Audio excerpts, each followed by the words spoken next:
Hello friends, welcome to entire classes. आज है 22 नवंबर 2025। आज की जितने भी करंट अफेयर्स हो सकते हैं उसको आज हम डिस्कस करेंगे। आइए कोड देखते हैं। आज मुश्किल है, कल थोड़ा बेहतर होगा। आज मुश्किल है, कल थोड़ा बेहतर होगा।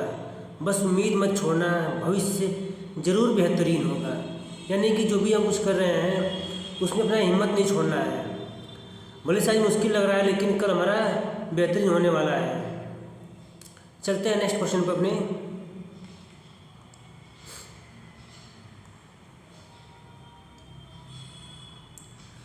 हाल ही में कौन क्रिकेट के सभी 11 पूर्ण सदस्यों के खिलाफ वनडे शतक लगाने वाले पहले बल्लेबाज बने हैं?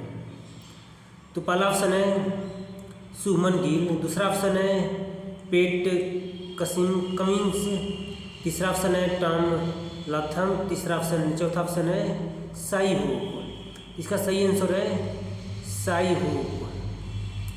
साई होप जो है ये अपने आईसीसी की जितने भी क्रिकेट सदस्य टीम है सबके खिलाफ शतक लगाने वाले पहले बल्लेबाज बने हैं।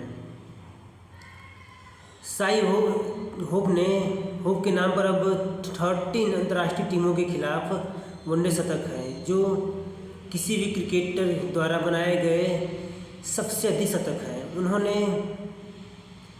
महिला जयवर्धन और क्रिस गेल को पीछे छोड़ दिया है।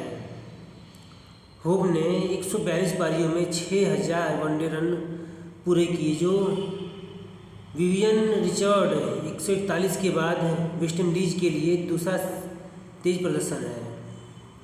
यानी कि ये हमारे कौन है? ये साई होप है जो वेस्ट इंडीज के हैं।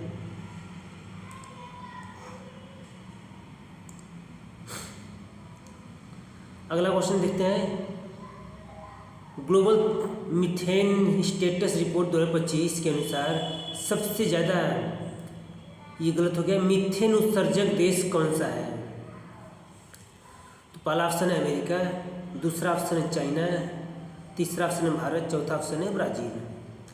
तो सबसे ज़्यादा जो मीथेन उत्सर्जक देश है वो हमारा अमेरिका है। अमेरिका के बाद चीन है, उसके बाद भारत है। भारत तीसरा नंबर का सबसे ज़्यादा मीथेन उत्सर्जक देश है। इसी कुछ फैक्ट देख लेते हैं।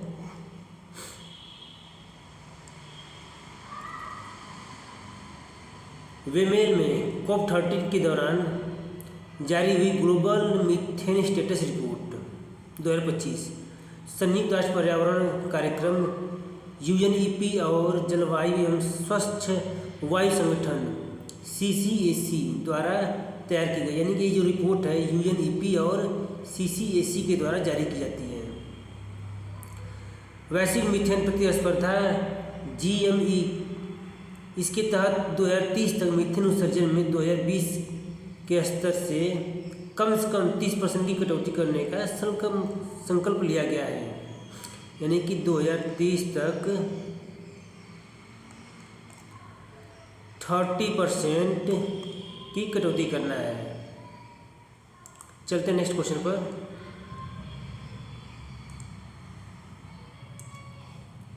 हाल ही में भारत का किस देश के साथ 93 मिलियन डॉलर के जेवलिन और एक्सकैलिबर हथियार सौदे का मंजूरी मिली है? तो पहला ऑप्शन है रूस, दूसरा ऑप्शन है अमेरिका, तीसरा ऑप्शन है फ्रांस, चौथा ऑप्शन है इजराइल। इसका सही आंसर हमारा है अमेरिका। अमेरिका से हमारे देश का ये 93 मिलियन डॉलर का हथियार सौदा हुआ है। इसी कुछ फैक्ट देख लेते हैं। US ने भारत को 93 मिलियन डॉलर के जेवलिन और एक्सकैलिबर हथियार बेचने की मंजूरी दी है। अमेरिकी विदेश विभाग ने भारत को 93 मिलियन डॉलर के सैन्य बिक्री को मंजूरी दे दी है, जिससे हिंद प्रशांत क्षेत्र में रक्षा तैयारियों और भारत अमेरिका रणनीतिक संबंधों को मजबूती मिलेगी। भारत को 216 M19 2A1 Excalibur precision guidance artillery shell और 100 FGM 148 जेवलिन मिसाइलें और 25 लॉन्च यूनिट मिलेगी, जिससे सटीक हमले और टैंक रोधी युद्ध क्षमताओं में वृद्धि मिलेगी। और ये सब फायर एंड फारगेट टेक्निक पर काम करते हैं।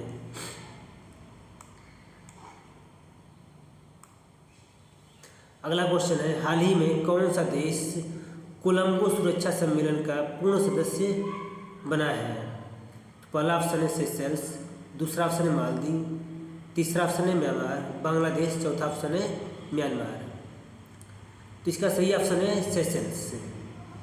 सेशेल्स जो है ये 6वां देश बना है जो पूर्ण सदस्यता ली है। पहले ये ऑब्जर्वर की तरह देख रहा था मैं। सेशेल्स कहाँ पर है? सेशेल्स ये रहा है, ये सेशेल्स जो लगभग 150 द्वीपों का समूह है। इसी कुछ फैक्ट देख लेते हैं।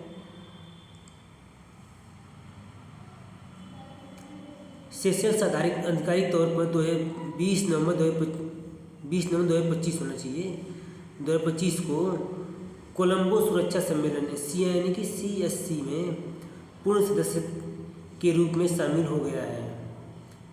CSC में अब भारत, मालदीव, मॉरिशस, श्रीलंका, बांग्लादेश और सेशेल्स शामिल हैं। कौन कौन है CSC में इस समय? भारत, मालदीव, मॉरिशस, श्रीलंका, बांग्लादेश और फिर सेशेल्स है। जबकि मलेशिया पहली बार अतिथि सदस्य के रूप में शामिल है। मलेशिया भी किस रूप में शामिल है? अतिथि देश के रूप में शामिल है। यह सम्मेलन 5 प्रमुख सुरक्षा स्तंभों पर केंद्रित है: समुद्री सुरक्षा, आतंकवाद निरोधी, तस्करी निरोधी, साइबर सुरक्षा और HARD। आप लोगों को कमेंट बॉक्स में बताना है HADR का फुल फॉर्म, HADR का फुल फॉर्म बताना है आपको। इसके संस्थापक देश कौन कौन है? CSC के संस्थापक देश है भारत, श्रीलंका, मालदीव। इसका चौथा देश कौन सा था? मॉरिशस चौथा देश बना था जो 2022 में शामिल हुआ था। पांचवा देश बांग्लादेश बना जो 10 जुलाई 2024 को शामिल हुआ था। और छठा देश कौन है? छठा देश सेशेल्स है। चलते हैं अपने नेक्स्ट क्वेश्चन पर।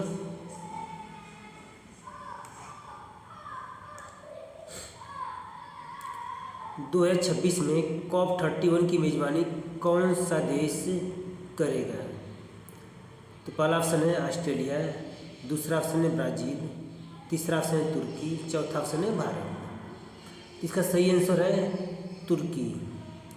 तुर्की COP31 की मेजबानी करेगा। इसकी कुछ फैक्ट देख लेते हैं। तुर्की 2026 में COP31 की मेजबानी करेगा, जिससे ब्राज़ील में COP30 में हुई चर्चाओं के दौरान ऑस्ट्रेलिया के साथ लंबे समय से चल रहे बोली विवाद समाप्त हो गया है। यानी कि ब्राज़ील और ऑस्ट्रेलिया, तुर्की और ऑस्ट्रेलिया के बीच में विवाद चल रहा था, वो समाप्त हो गया है। इस समझौते के तहत तुर्की अध्यक्षता और मेजबानी की जिम्मेदारी संभालेगा। ये जो समझौता हुआ है इसमें कौन संभालेगा? तुर्की अध्यक्षता करेगा और फिर मेजबानी भी करेगा। जबकि ऑस्ट्रेलिया अंतर सरकारी वार्ताओं का नेतृत्व करेगा। ऑस्ट्रेलिया हमारा वार्ताओं का नेतृत्व करेगा और वैश्विक जलवायु नीतियों का आकार देगा। और COP31 नवंबर 2026 में तुर्की के अंताल्या शहर में आयोजित होगा। तुर्की के अंताल्या शहर में आयोजित होगा। तो आपको ये बताना है COP30 ब्राज़ील के किस शहर में आयोजित हो रहा है? आयोजित हुआ था ब्राज़ील के किस शहर में ये आयोजित हुआ था? नेक्स्ट क्वेश्चन पे आते हैं। अमेरिका में 76वें राष्ट्रीय पुस्तक पुरस्कार का आयोजन किस शहर में किया गया है? यहाँ पर में नहीं 76 में होना चाहिए। पहला ऑप्शन न्यूयॉर्क शहर, दूसरा शिकागो, तीसरा है लॉस एंजिल्स, चौथा है ह्यूस्टन। ये चारों अमेरिका के शहर हैं। इसका आयोजन हुआ था न्यूयॉर्क शहर में। इसका सही आंसर क्या है? न्यूयॉर्क। आते हैं नेक्स्ट क्वेश्चन भी, इसके फैक्ट देखते हैं।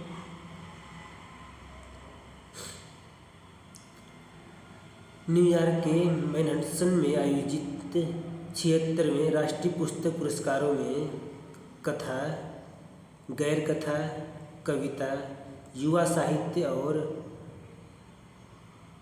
अनुदित साहित्य में सशक्त और राजनीतिक रूप से जागृत कृतियों को सम्मानित किया गया है।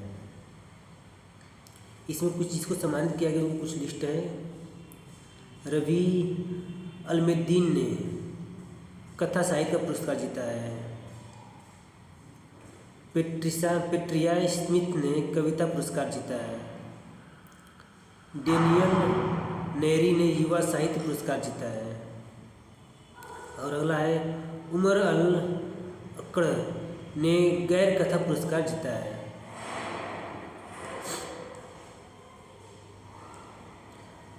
नेक्स्ट क्वेश्चन देखते हैं। टीसीएस और टीपीजी ने हाइपरवॉल्ट नामक एआई और सॉवरेन डेटा सेंटर जेवी लॉन्च किया है। इसका डेटा सेंटर कहाँ स्थापित किया जाएगा? तो पहला ऑप्शन है हैदराबाद, दूसरा ऑप्शन नवी मुंबई, तीसरा ऑप्शन है चेन्नई और चौथा ऑप्शन है सही। इसका सही आंसर है उपरोक्त सभी, यानी कि इन तीनों शहरों में टीसीएस और टीपीजी ने का डेटा सेंटर स्थापित किया जाएगा। इसकी कुछ फैक्ट देखते हैं। टीसीएस और टीपीजी ने एआई और सॉवरेन डेटा सेंटरों के लिए 18,000 करोड़ का हाइपरवॉल्ट लॉन्च किया है। टीसीएस और टीपीजी ने भारत में एआई केंद्रित सॉवरेन डेटा सेंटर बनाने के लिए 18,000 करोड़ की संयुक्त निवेश के साथ एक ऐतिहासिक संयुक्त उद्यम हाइपरवॉल्ट एआई डेटा सेंटर लिमिटेड का गठन किया है। निवेश अनुमानित 51:49 का होगा। इसमें टीसीएस का 51% शेयर है और टीपीजी का 49%, जिसमें टीपीजी 8,820 करोड़ तक का योगदान दे रहा है और टीसीएस पहली बार बाहरी निजी इक्विटी और ऋण साझेदारी है। इनका लोगो है। आगे चलते हैं। किस राज्य सरकार ने अनुसूचित जाति के लिए भारत का पहला राज्य स्तरीय समर्पित ऑनलाइन वर्चुअल न्यायालय शुरू किया है? यानी कि अनुसूचित जाति के लिए भारत का पहला वर्चुअल न्यायालय शुरू किया है। तो इसका ऑप्शन है उत्तर प्रदेश, पंजाब, छत्तीसगढ़ और पश्चिम बंगाल। तो इसका सही आंसर है पंजाब सरकार ने ऑनलाइन वर्चुअल न्यायालय शुरू किया है।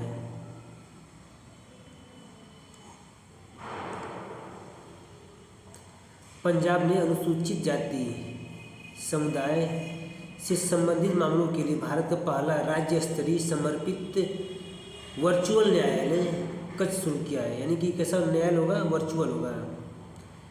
आगामी ऑनलाइन न्यायालय प्रणाली शिकायतकर्ताओं को वर्चुअल माध्यम से पेश होने की सुविधा प्रदान करेगी, जिससे यात्रा कम होगी और दूर दराज और ग्रामीण क्षेत्रों के लोगों के लिए पहुंच में सुधार होगा। यह पहल समानता की संवैधानिक गारंटी को मजबूत करती है। तो आपको बताना है कि पहला वर्चुअल न्यायालय, भारत का पहला वर्चुअल न्यायालय,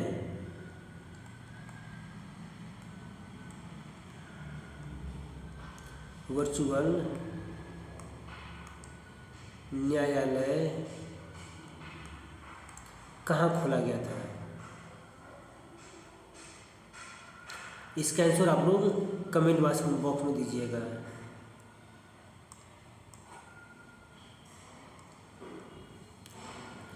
गूगल ने अमेरिका के बाहर कहाँ पर सबसे बड़ा, यहाँ पर गलती हो गया है, AI हार्डवेयर केंद्र खोला है? क्या होगा यहाँ पर? AI हार्डवेयर केंद्र खोला है। तो ऑप्शन है ताइवान, दूसरा ऑप्शन है ब्राज़ील, तीसरा ऑप्शन है रूस, चौथा ऑप्शन है भारत। तो इसका सही आंसर है ताइवान। ताइवान सबसे बड़ा सिलिकॉन उत्पादक देश है। किसका उत्पादन करता है? SI सिलिकॉन का। इसके फैक्ट देखते हैं हम लोग। गूगल ने अमेरिका के बाहर ताइवान में अपना सबसे बड़ा AI हार्डवेयर केंद्र खोला है। गूगल ने ताइवान में एक प्रमुख AI और संरचना हार्डवेयर इंजीनियरिंग केंद्र शुरू किया है, जो अमेरिका के बाहर उसकी सबसे बड़ी सुविधा है, जिससे अमेरिका ताइवान रणनीतिक तकनीकी साझेदारी मजबूत होगी। इससे क्या होगा? अमेरिका की और ताइवान की रणनीतिक तकनीकी साझेदारी को मजबूत करना है। यह केंद्र गूगल के TPU प्रोसेसर को उन्नत सर्वर सिस्टम में एकीकृत करेगी, जिससे 2020 में 3 गुना बड़ी टीम का विस्तार होगा। डेटा संचालित अलाउंट और AI वर्कलोड को समर्थन मिलेगा। चलते नेक्स्ट क्वेश्चन पर।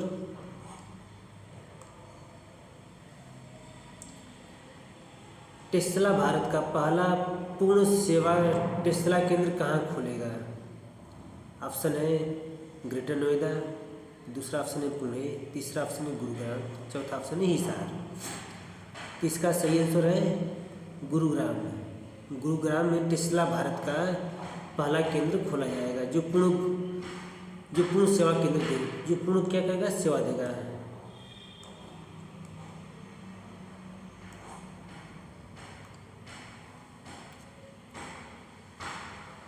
टेस्ला गुरुग्राम में भारत का पहला पूर्ण सेवा टेस्ला केंद्र खुलेगी।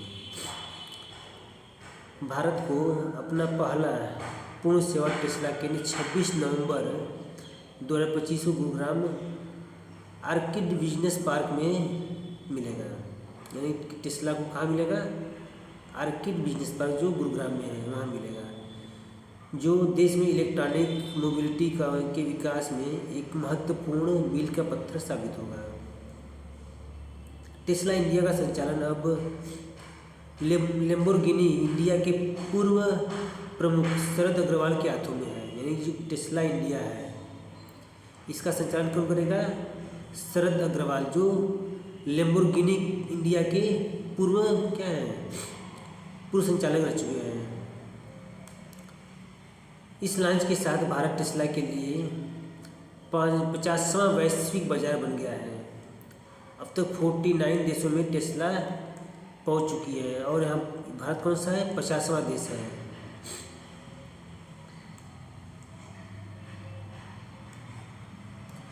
आज के लिए इतना ही। अगर आप इसका PDF डाउनलोड करना चाहते हैं तो हमारे YouTube के डिस्क्रिप्शन बॉक्स में जाकर टेलीग्राम चैनल से इसका PDF डाउनलोड कर सकते हैं। तब तक के लिए थैंक यू सो मच।